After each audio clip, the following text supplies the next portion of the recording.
So, David, today we're talking about 1 Corinthians 7, where Paul deals with a number of questions apparently that have been proposed to him about marriage. Who should get married and when and why and whether it's okay. He starts out, though, on a really odd note. He says, "Now concerning the matters about which you wrote, it is well for a man not to touch a woman." Where is this coming from? Yes, I assume that at this point he begins to quote a letter that they've given him. He says, concerning the things about which you wrote. And scholars who I respect have said that there's a little clue in the rest of the letter that whenever he uses the little Greek phrase perida, which means now concerning, that he's bringing up a topic that came to him in their letter. And therefore, it seems to me quite likely that one of the things they wrote to him said, "Dear Paul, here's our thought. It is well for a man not to touch a woman. What do you think?" And my supposition, I want to have you check me out on this, but my supposition on this is that in this strong sense that Paul has shared with them, that the kingdom is beginning to break in upon them and will reach its consummation very soon, that they are to live as faithful people. And some have thought, all right, what would it mean to live as a faithful person in the light of the fact that the world is coming to an end? And we've already noticed that these people are a little suspicious about the physical, about the sexual, about the embodiment of the human life. So maybe they're saying, all right, here's a plan. In order to be sure we're faithful at the end of time, why don't, I say to my spouse, why don't you and I just refrain from sexual intercourse in the meantime till Jesus comes again? It is well for a man not to touch a woman. Touch doesn't mean touch. It's clearly a sense that this is intercourse between the two people. And some of them are saying, here's a good plan. Let's simply not have intercourse because Jesus is coming again soon. And Paul disagrees with that. You know, we talked about angels, I think, in our last conversation. Well, and a little later on in Christian history, we have the notion of the angelic life, which is the celibate life. Yeah.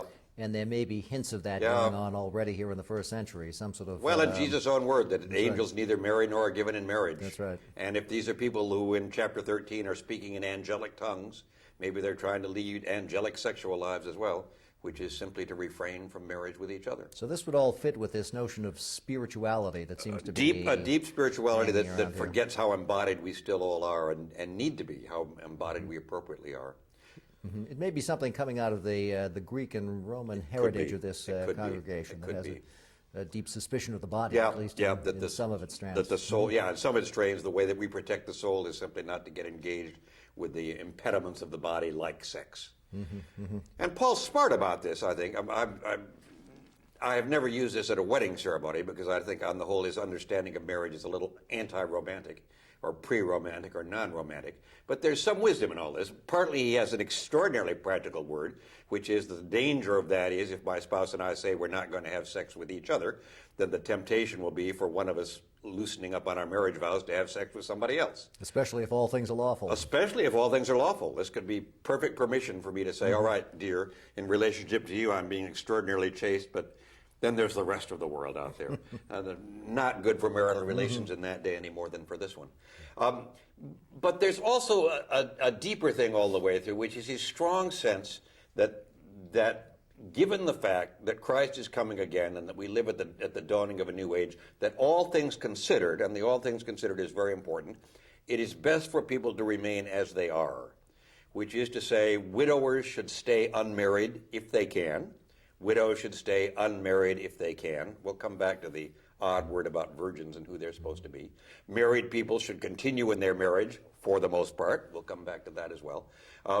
Because what's the point of making radical changes in your life when you are living at the dawn of a brand new age? When the shape of this world is passing away. The shape of this world is passing away. Yep. It's becoming a brand new world. Verse 31. What about the issue of divorce? Now, that's something that Paul tackles here. That is tricky, right? And I want your help on contemporary application of that.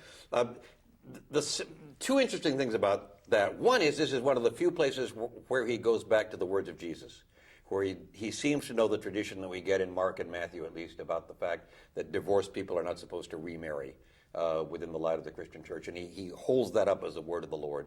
The major exception he makes, and this includes people, if my spouse is a believer and I'm an unbeliever, even that doesn't necessarily give her permission to divorce me unless I want to be divorced. That on the whole, and I know I'm running through too many things here, so let me slow it down. If our faith is embodied, if my Christianity let's say I'm the believer and she's the unbeliever. If my Christianity is embodied, then interestingly, when we have intercourse, it's not that she profanes me, but that I may sanctify her. That the me that I bring to her is the sanctified me, the saintly me. And in that sense, our relationship to each other, however implicitly, is also sanctifying her. That's a very powerful sense of the importance of embodiment. So that even in that case, we shouldn't get divorced. The tricky place is where there's an unbeliever who wants to divorce a believer. And at that point, that seems to be permitted, which you've got some thoughts about how that's worked out in Catholic morality. Right. This is the so-called Pauline Privilege. This is one of these cases where a biblical injunction or admonition becomes the basis for a legal tradition. Okay. And in general, divorce is prohibited by the Catholic Church, Yeah. but there is one exception, and the exception is the one embedded in Scripture right here. That is, if two people are married and one is a non-believer and the non-believer wishes to separate, the believer is free to remarry. It's not a question of annulment, it's just a question of Paul's exception. Yeah. And I think what's very interesting about this is that Paul knows a tradition of the sayings of Jesus, and he knows this is a command of Jesus, and he's willing to make an exception. Yeah, yeah. So even Very on interesting. this, he's Very pragmatic interesting. and flexible very and interesting. pastoral. Yeah. So, there are certain firm lines that he's willing to draw, and certain important traditions that he has from Jesus. But he with has a to little get with a them. little wobble room. Yeah. No, That's very exactly interesting. right. And related to that, just his strong sense that once again, what we do with our bodies is very important for who we are. And how we relate to each other. The place where it gets extremely unromantic is that he says, for those of us who are widows or widowers, that it's better not to marry, but if we simply, the old line is, it's better to marry than burn, which I've often said was not the best way to start a wedding homily. Now, dear sister and brother in Christ, it's better to marry than burn, so let's go ahead with these vows. But it's his pragmatic, all right, if he had his choice, he'd have all widowers be celibate as he is, but the truth is some people have a hard time with that, so go ahead and get married. Right. Now, there's another issue that he brings up here. Under his general rubric of staying as you are, he introduces the issue of slavery. Yeah. And it sort of pops up in the middle of this. It is. It's not the main thing we think he's saying. Of sexual and marital issues, but what do you make of his advice there in chapter 7, verse 21 and following? Well, as you point out, chapter 20 pointed out to me earlier that chapter 21 is a little bit tricky, and let me just read to you the two different ways 21, it can go. Yeah, chapter 7, verse 21. Were you a slave when called? Do not be concerned about it, even if you can gain your freedom.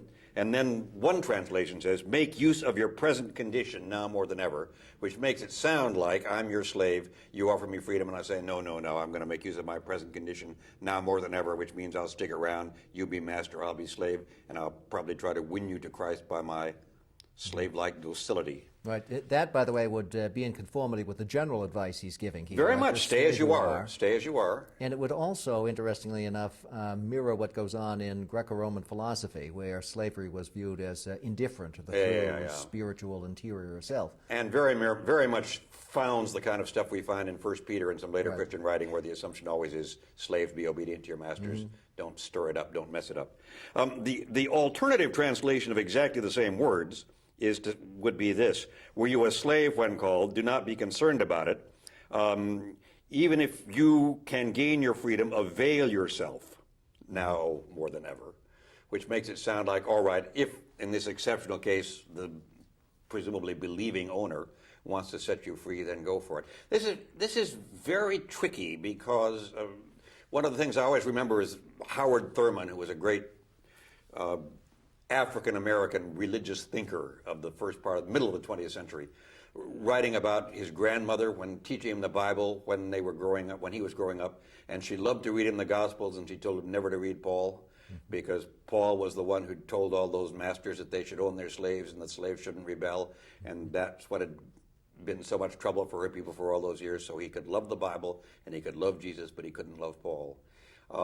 And we know from excellent studies that slavery in that time was not like slavery in the antebellum South. On the other hand, for people whose ancestors have been slaves in the not too distant past, it's very hard to read these words and not in the traditional reading and not find them oppressive, I think. This is another one of those cases where I think there's probably a tradition that grows within Christianity that's more adapted to the general social norms of the Greco-Roman world. and that Paul was probably a little more radical, Okay. as he was also on issues of women in leadership roles.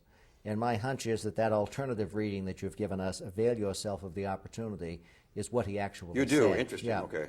And why? Because, again, it conforms to his overarching concern to have the principles embodied. And so I think he's probably here resisting the kind of stoic or philosophical move, saying slavery is indifferent. It's the internal spiritual freedom that we're looking for. No, I think he's saying here... the body counts. The body counts. The social That's condition right. counts. That's who you are. Wish he'd said it louder. I wish so, too. I wish so, too. Yeah. I wanted to circle back on the Roman Catholic business about the Pauline privilege.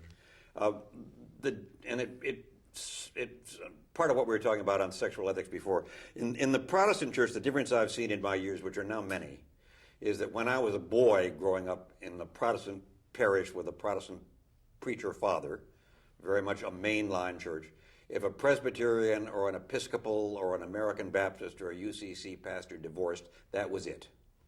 They weren't burned, they weren't banned, but the pastorate was over. That was no longer an option because the very clear word from both Paul and from Jesus was not divorce except in the case of an unbeliever being letting go an unbeliever, and an unbeliever letting go a believer. This was two believers divorcing, and that was the end of the pastorate. Remarkable change, at least in the churches where I now serve, where numbers of people have divorced and remarried and are able sometimes to keep even the same parish where they were before.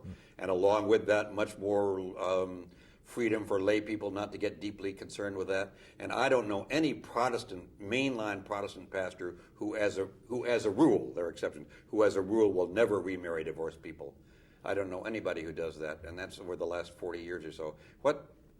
How do we interpret Paul for a world where I don't think we've even bothered to figure out what the Pauline privilege is on this. We've just said that's not the way the world goes. Let's move on.